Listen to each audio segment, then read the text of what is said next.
kasih Bapa. Terima kasih Tuhan Yesus, terima kasih. Kami percaya bahwa Engkau senantiasa berada bersama umat-Mu. Terima kasih bahwa kasih-Mu yang luar biasa Tuhan tidak membiarkan umat-Mu berjalan sendirian. Oleh karena itu di waktu yang sangat indah ini, kami mau lebih mengerti dan lebih dekat kepada Engkau. Tuntunlah setiap kami Tuhan.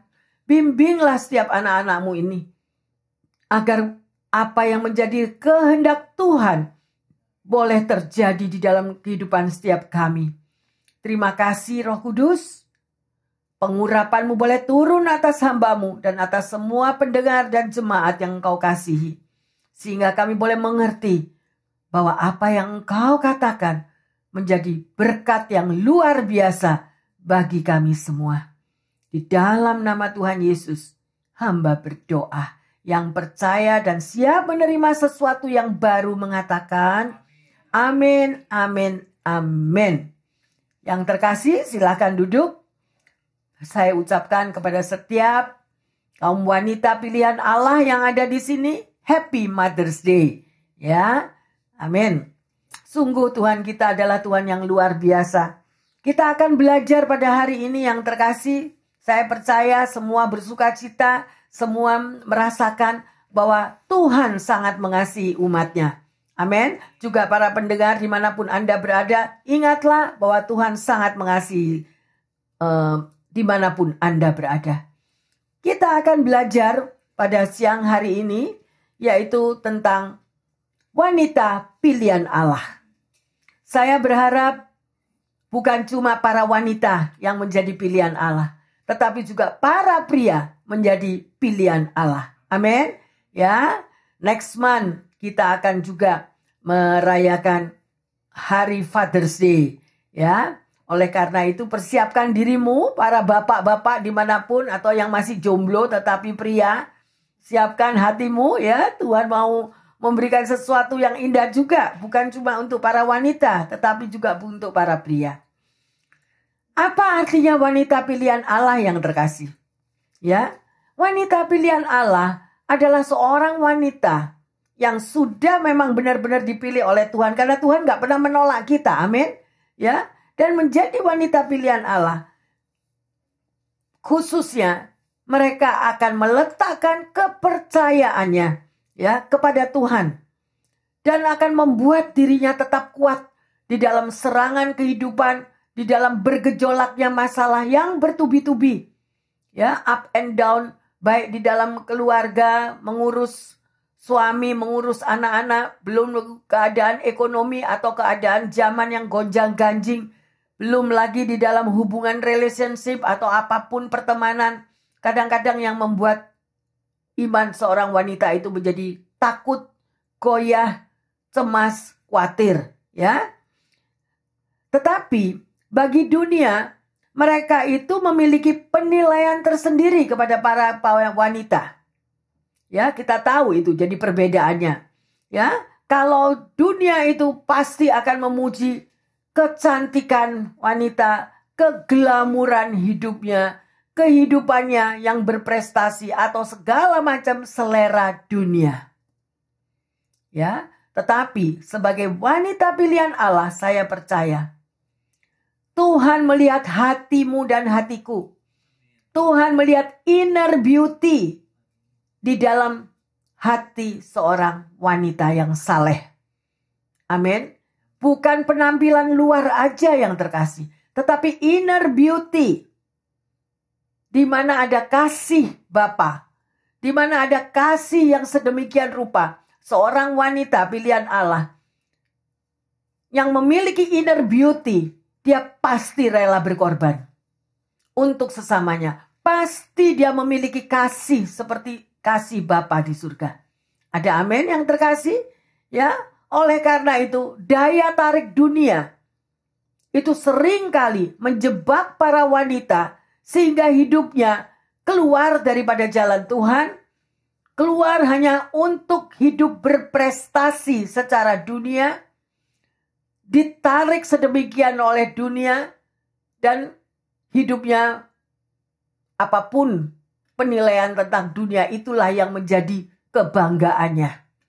Ya, tetapi berbeda dengan seorang wanita pilihan Allah.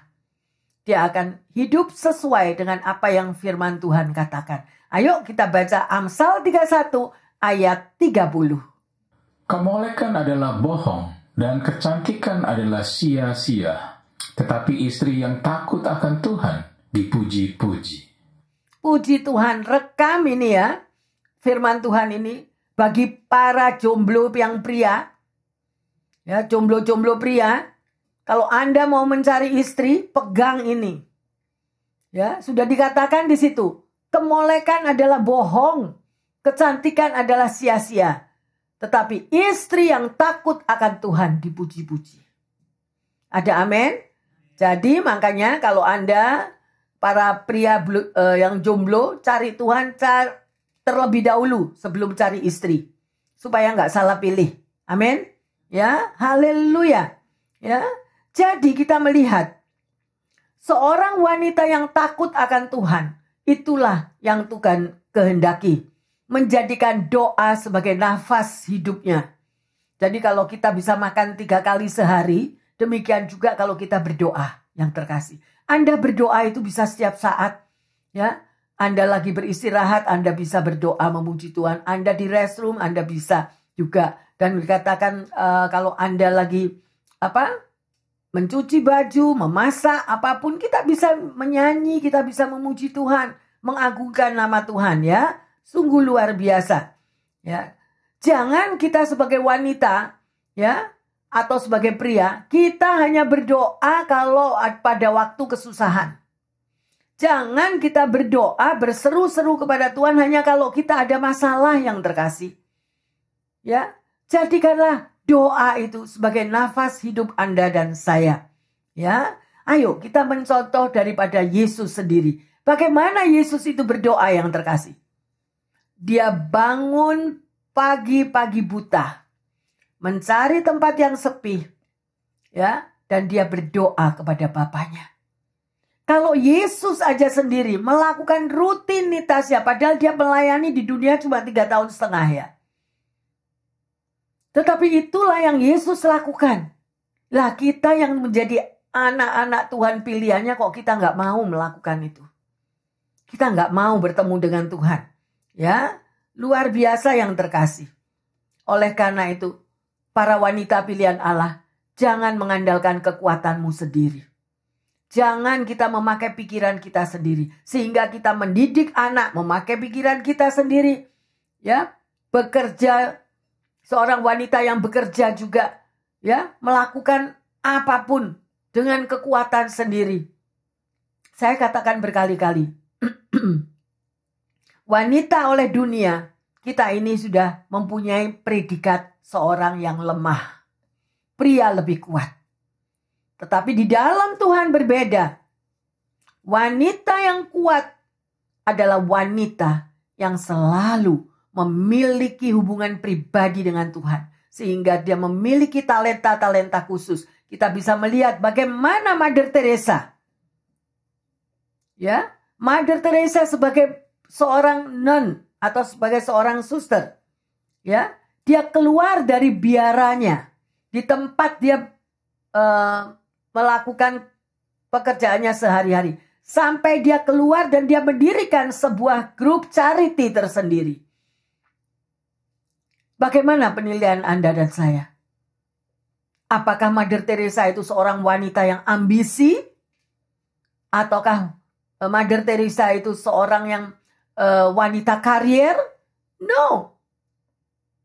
Karena Mother Teresa itu memiliki kasih Bapa Surgawi. Dengan cengkeraman kasih Bapa Surgawi membuat Mother Teresa berani melakukan pendobrakan sedemikian rupa. Karena apa yang dia bawa adalah DNA Jesus. DNA Jesus adalah kasih. Dan itu adalah buah-buah roh yang terkasih. Kita tidak perlu menghakimi sesama kita. Tetapi kita bisa tahu dari buah-buahnya mereka. Apabila tidak ada kasih Tuhan, Jangan berharap. Jangan berharap, sekalipun itu di tengah keluargamu sendiri. Kalau tidak memiliki kasih, semuanya akan berantakan. Mari, banyak contoh di dalam Alkitab. Para wanita yang Tuhan sangat amat berkenan. Ya, sungguh luar biasa. Oleh karena itu, sekali lagi, jangan lepaskan hubungan pribadi kita dengan Tuhan Yesus. Milikilah kasih Bapa di dalam hidupmu. Keep di dalam hatimu. Kasih itu jangan dibuat-buat. Anda menaburkan kasih itu dengan pure heart. Bukan dengan motivasi. Kalau kita menabur kasih, pertemanan, hanya supaya aku dikasihi, hanya supaya aku dianggap lebih dari yang lain, dengan motivasi-motivasi yang tidak benar, nanti hasilnya juga kelihatan. Ya. Kalau kasih yang tulus apapun, ya, benar-benar kasih Bapa, akan melewati berbagai proses yang terkasih. Engkau akan dihina, engkau akan dikucilkan, engkau akan ditolak. Tapi sampai Anda pun merasakan hidupmu terisolasi. Why? Karena Tuhan izinkan itu untuk rencana Tuhan terjadi di dalam hidup kita. Oleh karena itu sekali lagi saya katakan kepada para wanita dimanapun engkau berada, pendengar yang setia maupun jemaat, kalau engkau merasakan hidupmu terreject atau tertolak, atau engkau lonely, atau engkau terisolasi, ucapkanlah syukur. Ucapkanlah syukur, Tuhan izinkan itu supaya engkau memiliki hubungan lebih pribadi dengan Tuhan. Dan perjalanan hidup saudara dan saya belum selesai yang terkasih, belum. Pada waktunya Tuhan akan membuat indah dalam hidupmu. Percayalah, sekali lagi tadi Tuhan bilang apa? Jangan menoleh ke kiri dan ke kanan supaya perjalananmu selamat. Sering kali kita jatuh karena kita menoleh ke kiri dan ke kanan. Sering kita terpeleset karena dengar gosip-gosip yang negatif. Mudah atau mudah? Tidak mudah. Tidak mudah. Belajarlah daripada Sandra, Mesah, Abednego. Dia dibakar di dalam perapian yang menyala-nyala. Mungkin kita juga, mungkin pendengar dan jemaat yang setia, engkau juga dibakar seperti Sandra, Mesah, Abednego. Saya gak kuat lagi Bu Pendeta, saya gak kuat, gak mau hidup lagi. Please yang terkasih, tetaplah kuat. Tetaplah kuat, pandang Yesus yang ke depan. Di waktu-waktu tertentu pada saat bakaran api itu juga terjadi pada diri saya. Saya menjerit kepada Tuhan. Dan Tuhan mengatakan apa? Jadilah kuat anakku. Tetaplah kuat. Barang siapa kuat sampai pada akhirnya, dia akan terima mahkota. Keep it. Pegang erat-erat. Ayo. Para wanita Allah. Memang tidak mudah. Sebagai seorang wanita, kehidupan kita itu 24 kali 7. 24 jam artinya apa? Kita selalu berjaga-jaga. Tidur malam pun terasa mata juga gak bisa lelap 100%. Ada babynya, ada anaknya. Belum lagi kalau sakit, menyediakan makanan, bekerja untuk membantu suami, untuk menambah ekonomi, atau single mom yang harus berjuang sedemikian rupa. Saya menghimbau apabila engkau sebagai single mom dimanapun engkau berada, percayalah Tuhan Yesus mengasihimu. Peluklah dia. Kita ada di dalam gendongan Tuhan Yesus. Jangan takut. Tuhan sanggup memberikan kekuatan. Tuhan sanggup memberikan perlindungannya. Jangan merasa lonely. Jangan merasa engkau sendiri. Haleluya yang terkasih. Ya, jadi sandarkanlah doa-doamu itu sebagai nafas hidup. Sebagai nafas hidup di dalam dirimu. Ya. Jadilah kuat sedemikian rupa. Ya. Kalau Anda tadi sudah kita bacakan Amsal 30. Kemolekan itu adalah bohong. Kecantikan sia-sia. Tapi itu yang dicari. Kadang di dalam pertemanan aja mereka saling menggesek. Ya. Karena apa yang terkasih? Itu loh. Jati diri yang sejati itu. Bukan berdasarkan inner beauty. Tetapi secara penilaian dunia. Gak mau kalah satu dengan yang lain. Terus kalau ada temannya yang tidak memiliki hal yang sedemikian, direndahkan. Tidak masuk dalam hitungannya. Tidak masuk di dalam grupnya. Begitu jauh. Kalau engkau menilai seseorang, lihatlah dari buah-buahnya. Kalau engkau sudah memiliki teman-teman yang hanya hidupnya seperti itu, pegang Mazmur 1. Anda mau tahu Mazmur 1? Jangan duduk dalam kalangan orang fasik. Jangan duduk dalam kalangan pencemooh. Para jomblo, pria-pria yang cari istri, berhati-hatilah. Kalau calon istrimu itu sudah pencemooh, ya, hindarilah. Jangan cari penyakit Anda hidup sampai 100 tahun. Bisa melet. Mau nggak? Ya, ayo.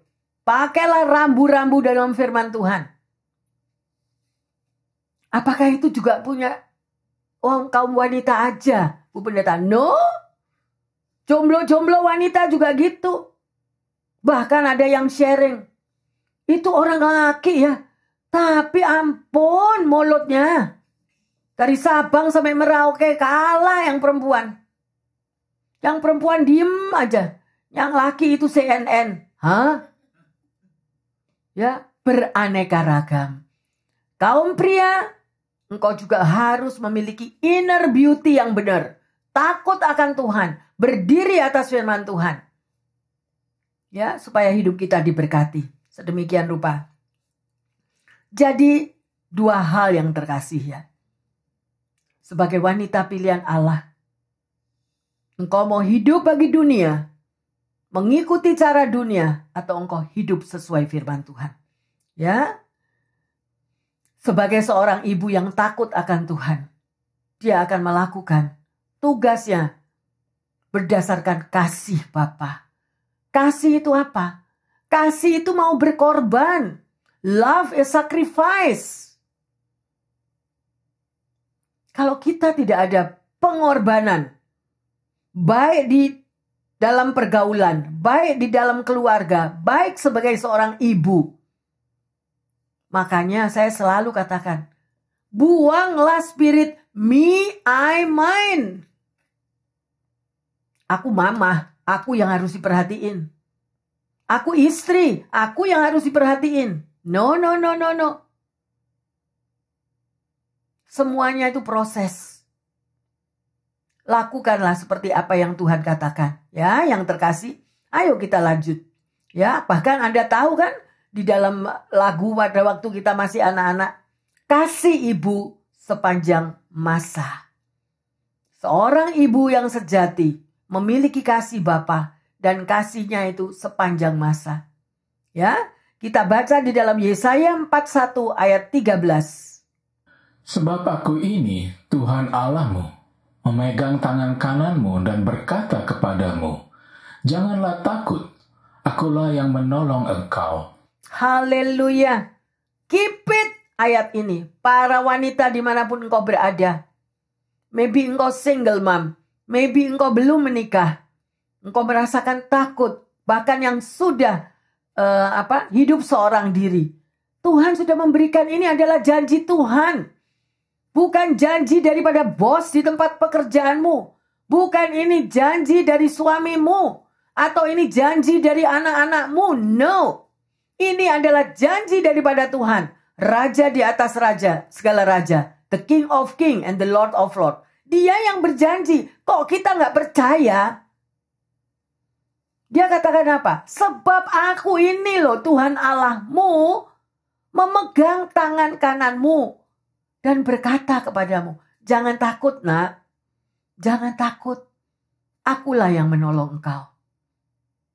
Untuk kita boleh memiliki kepercayaan yang sedemikian, tidak mudah yang terkasih. Kalau kita memiliki hubungan akrab dengan Tuhan, baru kita bisa betul-betul kuat. Oleh karena itu, jangan engkau jauh dari persekutuan. Jangan jauhkan dirimu dari komunitas. Why? Karena di dalam komunitas itu kita saling menopang, kita saling menguatkan, kita saling menghibur. Ada amin? Ya, sungguh luar biasa. Ayo kita baca Mazmur 55 ayat 2-3. Serahkanlah khawatirmu kepada Tuhan, maka Ia akan memelihara engkau. Tidak untuk selama-lamanya dibiarkannya orang benar itu goyah. Saya tidak tahu, pendengar yang setia, apakah engkau saat ini goyah? Juga jemaat yang duduk di sini, apakah saat ini imanmu goyah? Engkau kecewa, engkau merasa bahwa di hari Mother's Day merasakan loneliness, merasakan seorang diri? Ya, no yang terkasih. Tuhan Yesus memelukmu. Tuhan Yesus mendekapmu. Dia tahu air matamu. Berserulah kepadaku, dia katakan. Menjeritlah kepada Tuhan. Ya, bagaimana saudara dan saya ini bisa hidup kuat di muka bumi ini? Setiap hari itu serangan bertubi-tubi, setiap hari itu radar si iblis itu tetap diarahkan siapa yang bisa ditembak. Kalau engkau berada di dalam kapsul darah Yesus, kalau engkau berada di dalam perlindungan, di dalam pelukan Tuhan Yesus, engkau tidak akan goyah. Gak goyah. Ya, tapi Anda harus berani bayar harga. Bagaimana Bu Pendeta bayar harganya? Milikilah persekutuan pribadi dengan Tuhan melalui doa-doamu. Berserulah kepadanya. Wanita pilihan Allah. Kalau Anda tahu persis, Ratapan 2:19 mengatakan, bangunlah pagi-pagi mendahului jaga malam. Curahkanlah isi hatimu dan air matamu untuk anak-anakmu. Mau enggak? Dan Anda tahu pada waktu Anda memiliki saat teduh dari jam 3 sampai jam 5 atau dari jam 1 atau dari jam 2 terserah. Kalau kita lepas dan lengah akan waktu itu, siapa yang kerja? Anda tahu sendiri, siapa yang kerja? Kalau kita tidak memiliki perlindungan kuasa Tuhan, pasti si jahat yang masuk. Pasti si jahat. Kenapa? Begitu Anda bangun pagi-pagi, kalau engkau sudah berikan hatimu untuk memuji menyembah Tuhan, bersyukur, terima kasih Tuhan. Sekalipun hari yang kemarin penuh air mata, sekalipun hari yang kemarin itu penuh Anda merasakan kecewa, sakit hati, tapi pada pagi hari itu rohmu kita diurapi kembali, disegarkan kembali. Sehingga kita menghadapi hari yang baru itu, Anda merasakan plong. Pernah nggak Anda pada waktu Anda pagi hari bangun tanpa doa? Mungkin tanpa doa, tapi ada yang berdoa. Anda bangun sudah bad mood. Anda bangun sudah lemah. Ya, rasanya tidak ada tenaga. Gini lagi. Pekerjaan ini lagi. Rutinitas yang membosankan. Tetapi kalau engkau langsung bersigap bahwa setiap menit, setiap detik, nafas kita ini adalah dari Tuhan Yesus. Sudah selayaknya dan sepantasnya. Terima kasih Tuhan, aku masih hidup. Terima kasih Tuhan, Engkau memberi kekuatan yang baru. Bisa ngomong gitu enggak? Atau begitu buka mata, aduh hari ini, kerja ini lagi. Bos suruh ini, bos suruh itu. Yang terkasih, engkau kehilangan damai sejahtera. Dan kalau pada pagi hari itu engkau tidak memiliki damai sejahtera, saya mau katakan seluruh hari itu hari kita sudah rusak. Hari kita menjadi amburadul. Oleh karena itu persembahkanlah menit pertama Di waktu engkau buka mata, terima kasih Tuhan, ini adalah harimu. Ini adalah hari yang baru yang kau berikan dalam hidupmu. Pakailah aku menjadi berkat. Pakailah aku menjadi saksimu. Terima kasih Tuhan, seluruh beban hidupku Engkau yang berperang ganti aku. Nah, mujizat itu dari ini loh. Dari mulut kita sendiri. Berubah ya yang terkasih. Berubah para pendengar yang setia. Ayo kita belajar.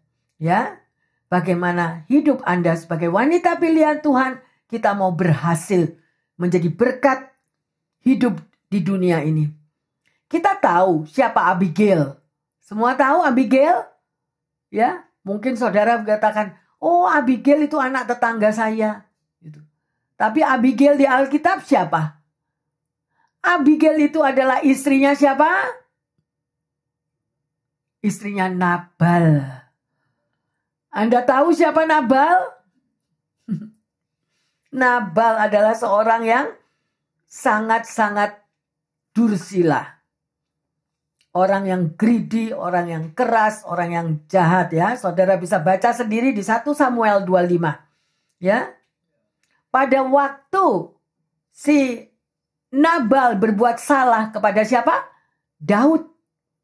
Kepada Raja Daud. Ya. Sampai oleh Raja Daud, Nabal ini mau dibunuh. Sedemikian rupa. Ya karena perbuatannya yang tidak baik. Tetapi apa yang dilakukan oleh Abigail? Abigail melakukan 3 tindakan yang sangat terpuji sebagai seorang istri yang bijaksana. Ya, yang pertama, Abigail berpikir sebelum bertindak. Para wanita pilihan Allah, apakah engkau berpikir sebelum bertindak? Atau langsung kita buka mulut? Wow, sedemikian rupa. Tanpa wisdom. Tanpa apa yang dipikirkan. Ya, semua yang ada hanyalah emosi yang negatif yang keluar.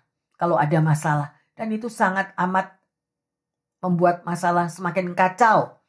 Ya, jadi wanita pilihan Allah, berpikirlah sebelum bertindak. Ya, kuasailah kehendak bebasmu. Kuasailah emosimu. Ya. Yang kedua, Abigail adalah seorang yang objektif. Apa artinya objektif?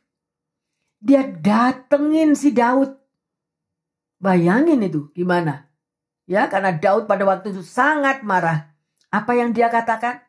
Bertemu dengan Daud, dia langsung menyembah. Dan dia katakan, aku sajalah ya Tuanku yang menanggung kesalahanku. Kesalahan itu, kesalahan dari si Nabal, suaminya. Izinkanlah hambamu ini berbicara kepadamu. Ya, sedemikian rupa. Dan dengarkanlah perkataan hambamu ini. Janganlah tuanku mengindahkan atau menanggapi perbuatan si Nabal, orang yang dursila itu. Sebab seperti namanya, demikianlah ia Nabal dan bebal orangnya. Para wanita pilihan Allah, maukah engkau berkorban bagi keluargamu? Maukah engkau berkorban demi kesalahan suamimu? Maukah engkau mengalah di dalam situasi yang begitu tegang dengan rela berkorban? Ya. Dan yang ketiga, Abigail tahu dia harus meminta maaf kepada Daud. Yaitu merendahkan, rendah hati sebagai seorang istri yang rendah hati. Yang keempat, dia harus jujur kepada suaminya. Kalau dia datangi si Daud itu, ya, dan besoknya dia menceritakan kalau dia bertemu dengan Daud untuk minta maaf karena perbuatan Nabal yang gak beres itu ya, yang terkasih. Demikian yang para wanita pilihan Allah. Banyak contoh-contoh di dalam Alkitab. Ya, para wanita yang menjadi berkat. Misalnya Lydia di dalam Kisah 16 ayat 14. Dia adalah seorang penjual kain ungu dari kota Tiatira. Ya. Dan juga bersama Paulus dia menyebarkan Injil, melayani. Ya. Terimalah kodrat panggilan kita masing-masing. Baik para pria, engkau juga dipanggil oleh Tuhan. para wanita, engkau juga dipanggil oleh Tuhan. Tapi lakukan tugasmu. Jangan nyerobot tugas suami. Ya, kadang banyak ada orang yang mengatakan, istri saya di rumah itu seperti Tarsan. Bu Pendeta, loh, kok bisa seperti Tarsan gimana? Iya, karena dia lihat rumah tetangga sebelah. Ya, bagaimana istrinya itu memperbaiki atap rumah. Saya disuruh naik memperbaiki atap rumah. Saya belum mampu karena saya sibuk. Akhirnya apa? Akhirnya si wanita ini yang naik ke atas atap rumah untuk memperbaiki atap. Ya, nah itu terserah kehendak bebas masing-masing. Mungkin ada yang mengatakan, oh dasar wanita stupid. Mau dia naik ke atas atap ya terserah. Nah, ya, karena banyak hal-hal yang tidak tahu kedudukannya. Seorang wanita pilihan Allah, taulah akan kedudukanmu. Dan seorang pria pilihan Allah, taulah akan tanggung jawabmu. Ya, jangan jadikan istri itu babumu. Atau jangan jadikan para suami itu kacungmu. No. Itu udah gak beres. Amin. Haleluya. Ya. Banyak kali wanita itu dianggap sebagai orang yang lemah. Ya.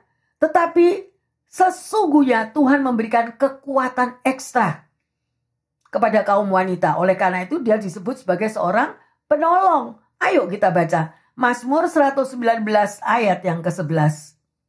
Dalam hatiku aku menyimpan janjimu, supaya aku jangan berdosa terhadap engkau. Para wanita, para pria juga, apakah engkau menyimpan janji Tuhan? Supaya Anda dan saya, baik pria baik wanita, tidak terjatuh di dalam dosa. Tidak terjatuh dalam jebakan dunia. Ya, semua tertulis yang terkasih. Pengkhotbah 10 ayat 4. Jika amarah penguasa menimpa engkau, janganlah meninggalkan tempatmu, karena kesabaran mencegah kesalahan-kesalahan besar. Dengar ini yang terkasih. Nomor 1, penguasaan diri. Baik sebagai wanita maupun juga sebagai seorang pria. Kuasailah dirimu, self-control. Jangan dikit-dikit dengar apapun langsung emosi. What? Udah akhirnya semakin rusak sekelilingmu. Ya, makanya di sini dikatakan, jika amarah menguasai dirimu, jangan meninggalkan tempatmu. Artinya apa? Keep silent. Berusahalah untuk diam. Lihat, mungkin kita bisa berseru untuk berdoa. Supaya apa?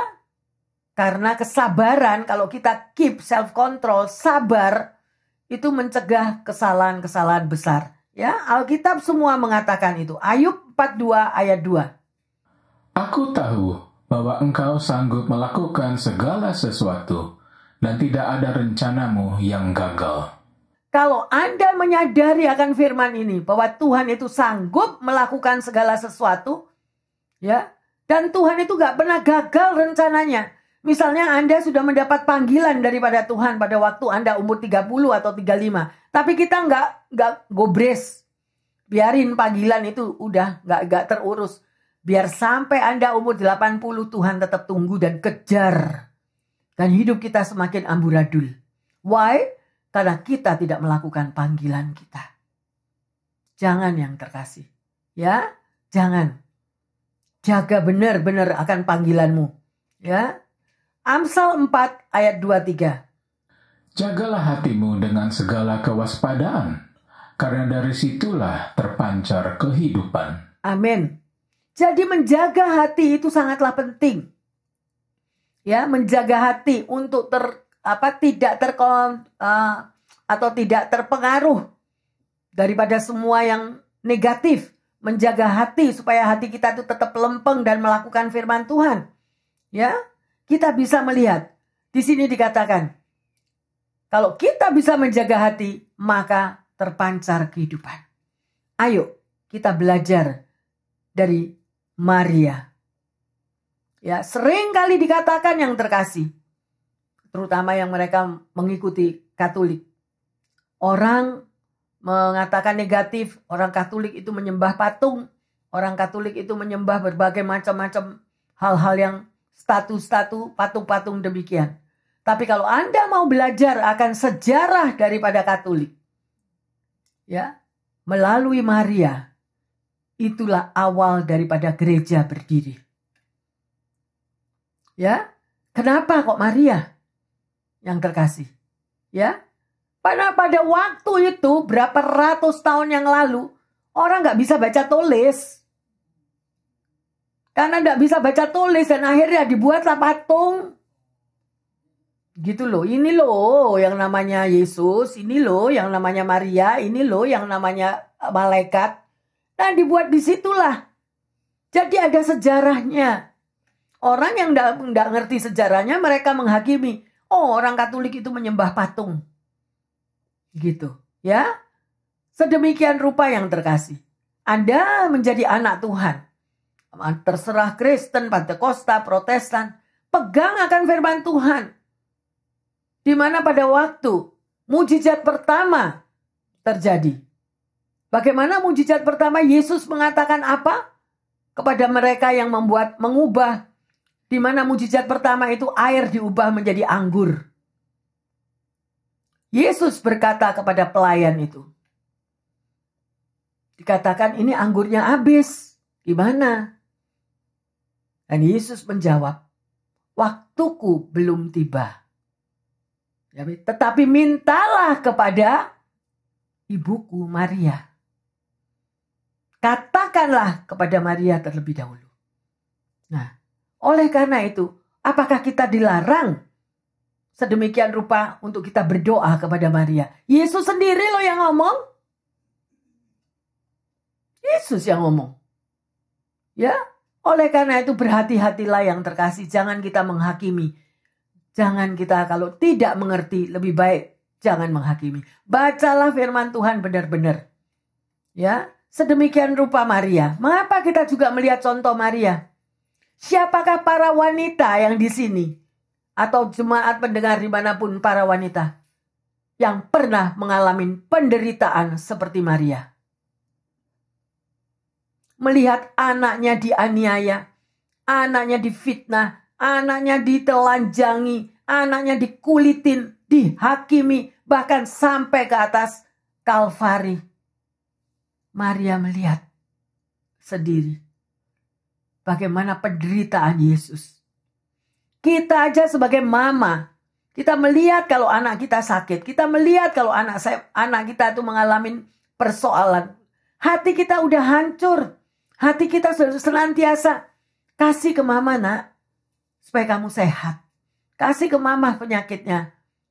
Kasih ke mama beban hidupmu. Agar kamu bebas dari beban hidupmu. Itulah hati seorang ibu. Tetapi bagaimana Maria ya? Tuhan memilih hidupnya Maria karena Tuhan sudah tahu. Tuhan tahu bahwa dia akan kuat. Diberi kekuatan ekstra sampai melihat Yesus di Kalvari. Sedemikian rupa. Oleh karena itu saya menghimbau para wanita Allah. Jadilah kuat. Jangan kita memakai kekuatan kita sendiri. Saya tahu betapa hancurnya hati yang sedemikian rupa. Hati Maria. Tapi dia berhasil dan dia menjadi seorang ibu yang kuat. Dan itu adalah suatu sampel, satu contoh bagi kita yang para ibu yang masih hidup di dunia. Ada amin yang terkasih? Ya, demikian juga dengan Mother Teresa. Mother Teresa dijuluki sebagai malaikat kasih sayang. Malaikat kasih sayang. Karena apa? Karena di dalam hatinya dia memiliki inner beauty. Dia tidak memikirkan dirinya. Dia pada awalnya dia hidup di biara. Mother Teresa hidup di biara, semua kecukupan. Semua ada, makan tinggal makan, apapun baju, apapun semuanya dia. Tapi dia tidak mau dia keluar dari biara itu. Untuk dia bisa menjangkau anak-anak yang terlantar. Ya, sungguh luar biasa. Ya. Yang pada waktu itu hati Mother Teresa bisa terjamah sampai dia itu meninggalkan semuanya masuklah dia di dalam sebuah kongregasi sister di Loreto, Irlandia. Ya, dan di sana dia mulai belajar bahasa Inggris. Dia mulai menjalani masa pelatihan. Ya, dan pada tahun 1946 itu merupakan titik balik daripada kehidupan Mother Teresa. Saat itu dia sedang bepergian dengan kereta api menuju Darjeeling untuk retreat. Dan ia merasakan ada satu panggilan yang kuat di dalam hatinya. Panggilan sedemikian. Dan akhirnya dia mendirikan Missionary of Charity, yaitu rumah kasih bagi yang terpinggirkan. Tahun 1950, Mother Teresa mulai melakukannya. Merawat mereka yang lapar, yang telanjang, yang tidak memiliki rumah, yang cacat, yang buta, yang sakit, dan semua orang yang merasa dibuang atau ditolak. Bagaimana Anda dan saya? Hati daripada Mother Teresa seperti hati daripada Yesus. Makanya disebut sebagai malaikat kasih sayang. Kadang-kadang kita sebagai anak Tuhan udah kenal, udah diselamatkan oleh Tuhan Yesus. Tapi apa yang kita pegang erat? Me, I, mine. Saya harus katakan ini. Berapa banyak di dalam gereja terjadi perpecahan. Hanya karena spirit me, I, mine. Punyaku, milikku. Aku yang harus dilayani. Aku yang harus disembah. Aku yang harus diperlakukan, ditinggikan. Gak ada. Between pendeta sama jemaat itu sama di hadapan Tuhan. Apa nanti kalau ketemu Tuhan Yesus, oh lu pendeta ya, sini barisannya. Oh lu jemaat ya, sini barisannya. Gak ada itu yang terkasih. Saya menghimbau di hari yang luar biasa ini. Menjadi wanita pilihan Tuhan. Jadilah rendah hati. Kita gak usah menghakimi kiri kanan kita. Mungkin kau tahu siapa itu. Mungkin kau tahu kedudukannya dia bahkan sebagai tokoh di dalam gereja. Tetapi kalau spirit me, I, mine itu ada di dalam dirinya, perlu Anda pertanyakan. Kita gak perlu menghakimi. Sebagai seorang pemimpin, kita mau rendah hati. Sebagai seorang pemimpin, kita melayani dari bawah. Bukan minta dilayani dari top, disanjung tinggi. Haleluya. Banyak ada yang mengalami, ya, kita tidak perlu menghakimi. Ya. Yang terkasih, perjalanan yang luar biasa daripada Mother Teresa, ya, yang terkenal sebagai malaikat kasih sayang yang terinspiratif. Bagaimana Anda dan saya? Di kesempatan yang indah ini, ya, mari yang terkasih. Selidiki diri kita masing-masing, koreksi diri kita masing-masing. Memang kita belum sempurna. Tidak ada wanita sempurna, tapi kita mau belajar untuk menjadi seorang wanita sesuai panggilan Tuhan, sesuai dengan firman Tuhan. Amin. Dan hari ini kita sudah belajar tentang wanita pilihan Allah. Pertanyaannya yang pertama. Menurut Anda, mengapa peran wanita sangat penting untuk membangun keluarga yang bijaksana? Yang kedua, sudahkah kita bertekun di dalam doa untuk keluarga kita? Ya, jika belum, apa yang menjadi kendalanya? Kenapa? Kok masih belum bisa? Ya, yang ketiga, bagaimana kita bertekun di dalam doa dan membangun keluarga yang bijaksana? Amin. Dan sebagai ayat emas, ayo kita baca 1 Tesalonika 5 ayat 16 sampai 18. Bersukacitalah senantiasa, tetaplah berdoa, mengucap syukurlah dalam segala hal, sebab itulah yang dikehendaki Allah di dalam Kristus Yesus bagi kamu. Haleluya, amin. Mau melakukannya? Ya, keep it firman ini. Rekam di dalam hatimu. Inilah yang Tuhan mau yang terkasih. Ya, bersukacitalah senantiasa. Mungkin ada pertanyaan, Bu Pendeta, nah kalau ngomong, saya ini tidak ada pekerjaan. Saya harus apa yang harus saya bayar. Adapun kendala-kendala yang lain. No. Kalau Anda mau mujizat terjadi, lakukan firman ini. mengucap syukur dalam segala hal. Maka disitulah mujizat akan diberikan dalam hidup saudara dan saya. Ada amin? Mari kita bangkit berdiri, kita masuk dalam doa. Bapa di dalam surga, terima kasih atas kasih karunia yang Engkau berikan bagi umat-Mu semua. Dan biarlah Tuhan sesuai apa yang Kau katakan. Untuk hidup sebagai wanita pilihan Allah, bimbinglah kami para wanita ini Tuhan. Agar kami dapat senantiasa menjalankan peran kami dengan bijaksana. Baik di tengah pekerjaan dan juga di tengah keluarga. Sehingga kami terus mau Tuhan menjadi seorang penolong, seorang penopang di dalam doa yang tidak lepas-lepasnya. Dan saling mendukung satu dengan yang lain. Agar keluarga kami semakin kuat, keluarga anak-anak-Mu semakin diberkati. Tuhan terima kasih. Pakai kami para wanita pilihan Allah menjadi berkat dimanapun Engkau mengutus kami. Karena semua apapun yang kami lakukan hanya untuk kemuliaan nama-Mu. Terima kasih Tuhan Yesus. Hamba juga berdoa bagi mereka yang saat ini lagi mengalami duka cita. Mereka yang lagi mengalami ada keluarga yang dipanggil pulang oleh Tuhan. Beri kekuatan ekstra ya Tuhan. Dan apapun Tuhan kami tahu, Engkau tidak pernah meninggalkan keluarga yang lain. Hiburkan dan kekuatkan, Engkau berikan kekuatan ekstra. Bagi mereka yang sakit Tuhan, Engkau raja di atas segala dokter. Engkau mampu menyembuhkan, kuasa darah Yesus yang mampu memulihkan. Demikian juga bagi mereka yang tidak memiliki pekerjaan, yang mengalami kesulitan di dalam ekonominya. Bapa, biarlah pengucapan syukur itu terus keluar melalui doa-doanya. Karena mujizat dapat terjadi setiap waktu, setiap saat. Terima kasih Tuhan. Burung-burung di udara Tuhan pelihara. Demikian juga para pendengar dan jemaat-Mu. Terima kasih Tuhan. Hamba berdoa juga mereka yang mengalami di dalam hubungan relationship. Antara keluarga dan keluarga. Antara orang tua dan anak. Tuhan, Engkau tahu persis.